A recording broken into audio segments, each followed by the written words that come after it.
If you don't know already, this is my dad. He does construction. Do you want to give a brief little history of your construction knowledge? Started working on construction areas when I was like 15 years old, and I'm 53 now, so I've been doing it for a little bit. And Jocelyn took the idea of doing this van, put it in my head, and I tried to make it happen. So this is the result. Ta-da! I basically designed this van with the inspiration of Pinterest, you know, our trusty old inspo guide. And I kind of just took my favorite ideas and like wrote them up. I don't even remember.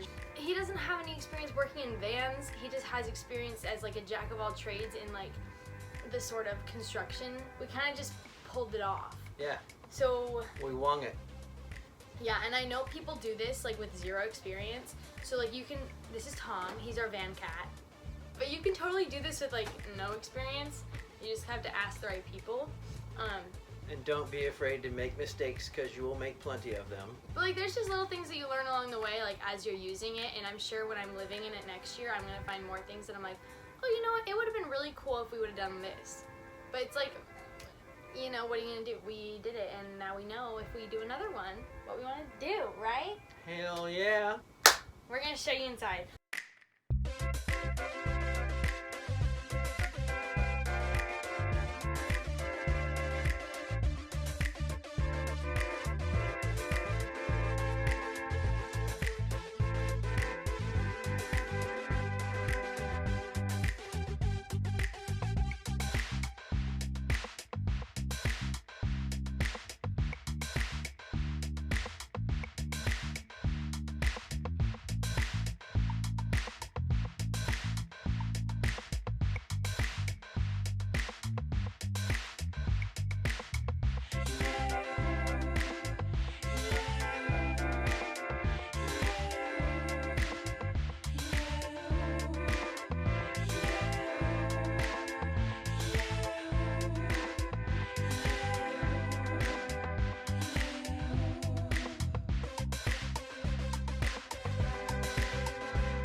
At some point, I was videotaping like our steps through here. I don't know where I stopped.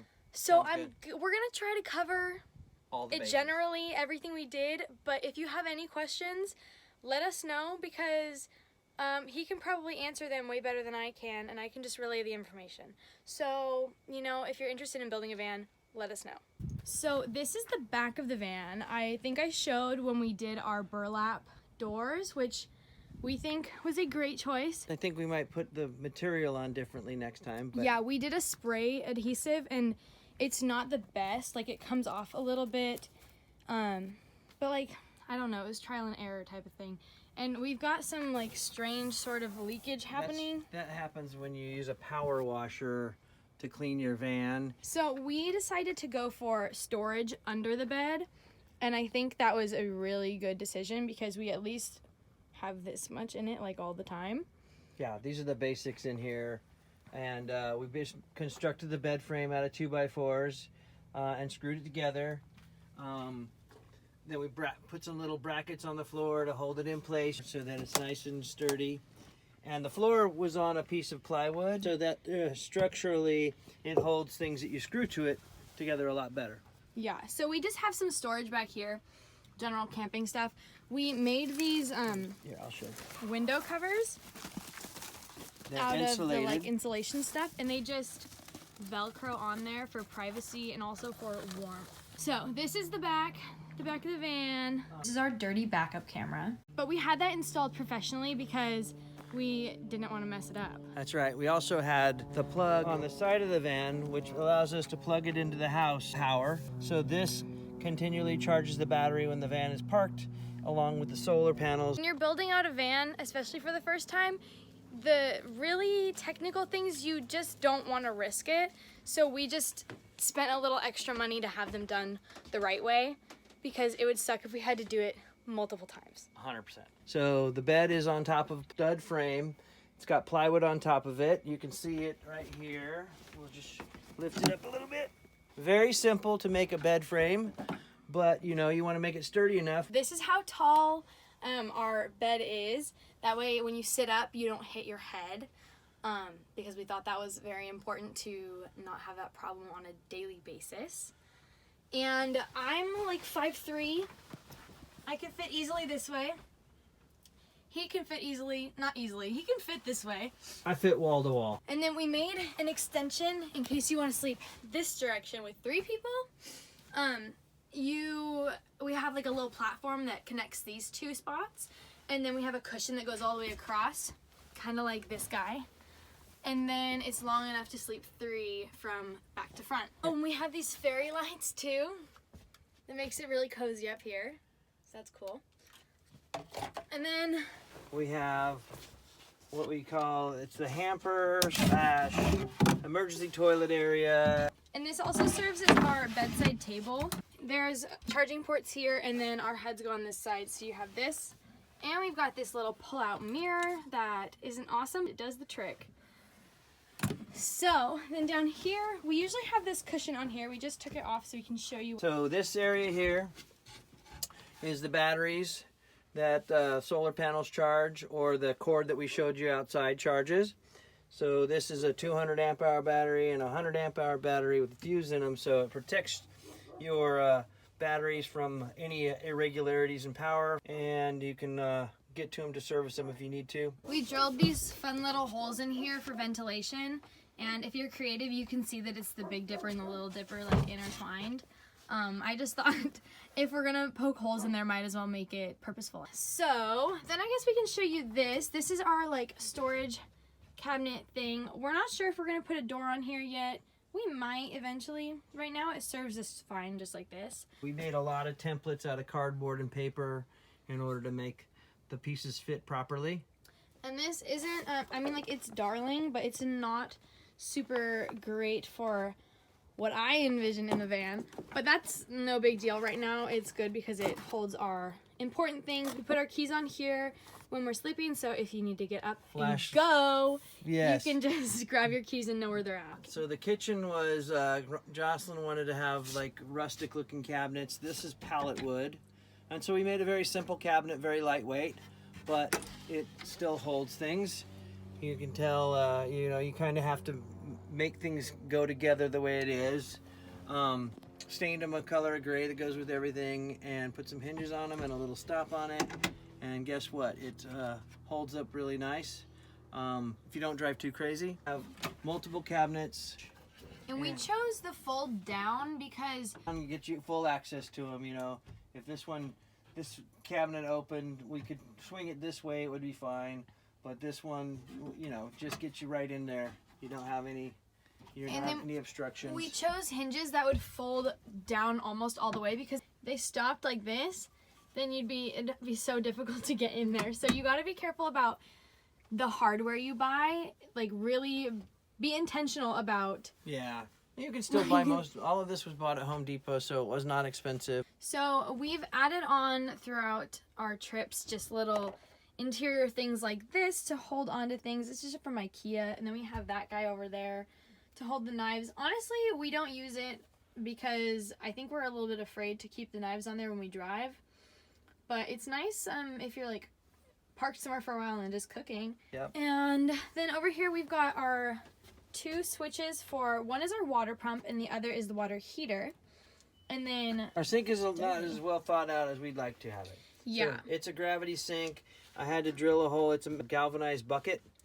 and so it doesn't drain well because it's just flat on the bottom. Flat on the bottom. It doesn't pitch to the drain at all. And then I splurged on the faucet because I just thought it was important to have a faucet that is going to function for many things.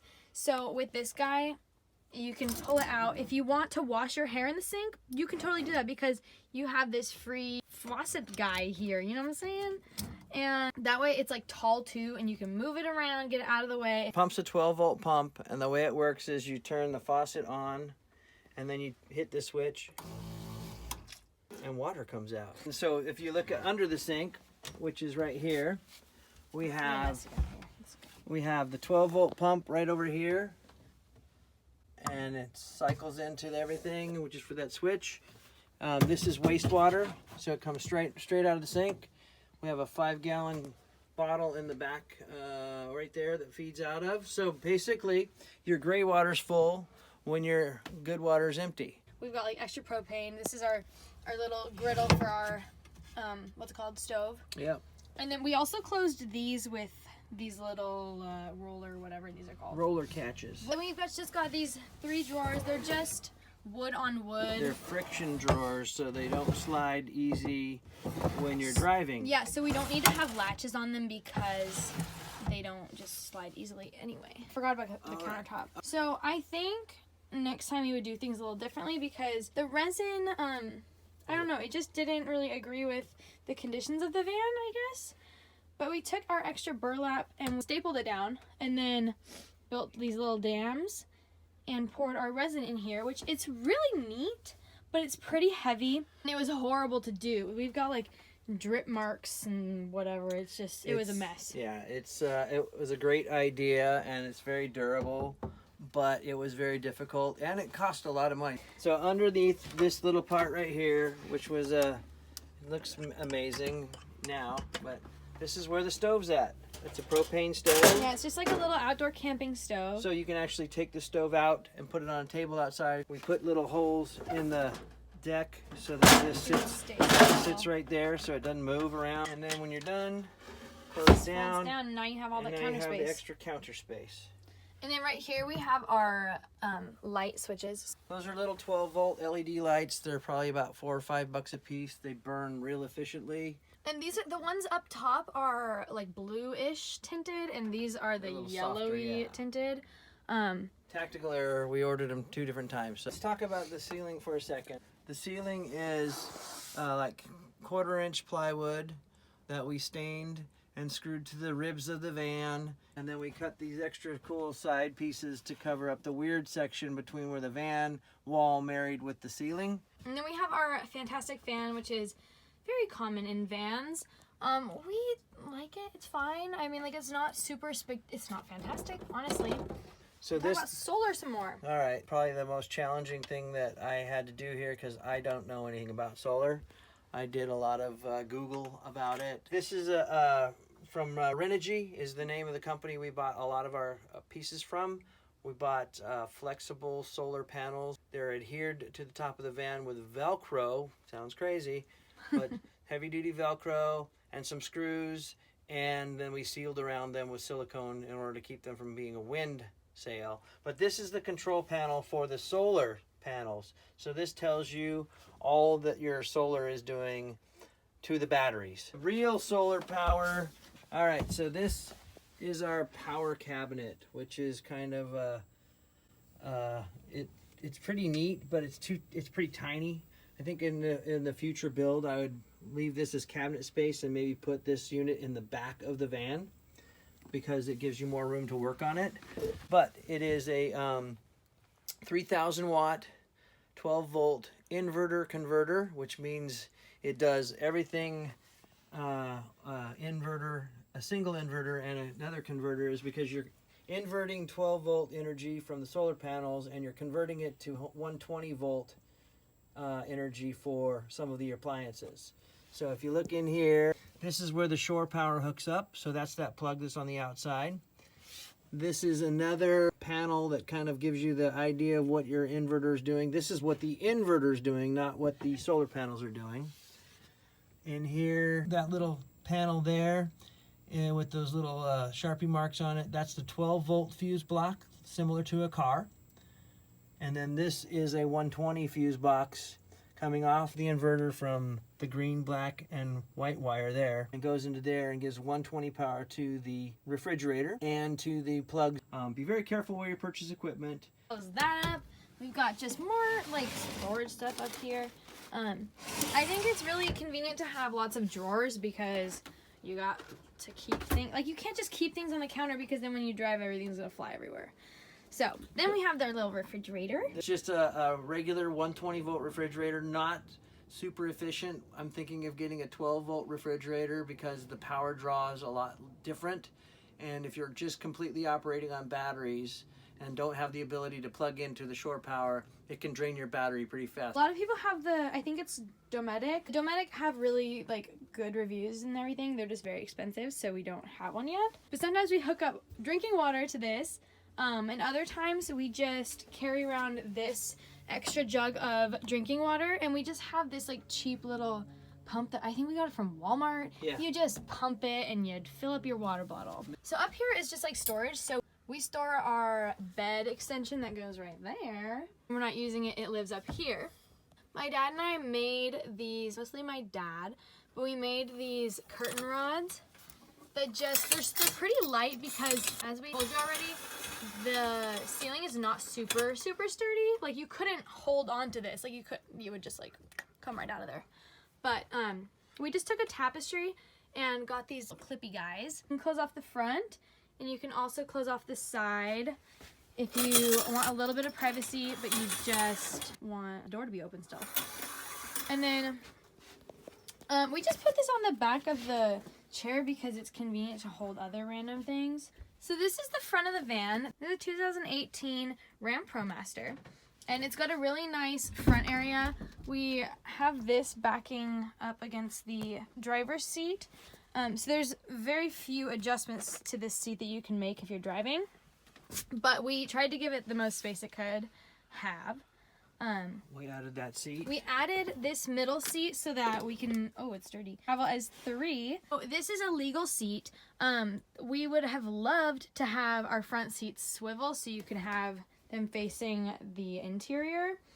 However, that is technically illegal, so we did not do that, and we opted for our 3rd seat instead because it gave us more travel options. This is our backup camera thingy. This is what we see.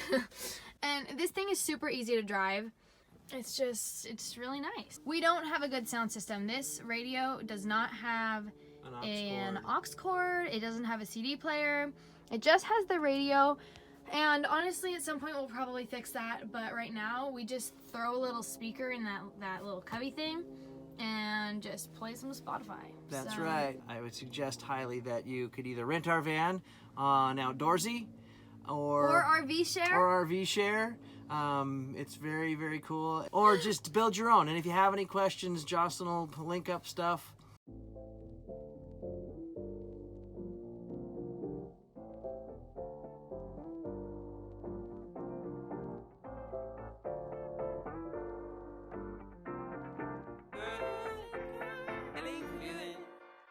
Hey, feeling good, like I should. When in dark, I walk around the neighborhood. Feeling blessed, never stressed. Got that sunshine on my Sunday best. Yeah, hey, every day can be a better day despite the challenge. All you gotta do is leave it better than you found it. It's gonna get difficult to stand, but hold your balance. I just say whatever, cause there is no way you're around it. Everyone falls. I hope you enjoyed. I hope that was really informative. We didn't go into too much detail just because like you can find a lot of this information already. But yeah, thank you for watching. Leave me any questions you have. And you can follow the van on Instagram at vanlife_Veronica. Most of the people that have rented this van are now building their own. Yeah, so thank you so much again. Peace out. Hope you have a great rest of your day. Anyway, thank you so much. Bye!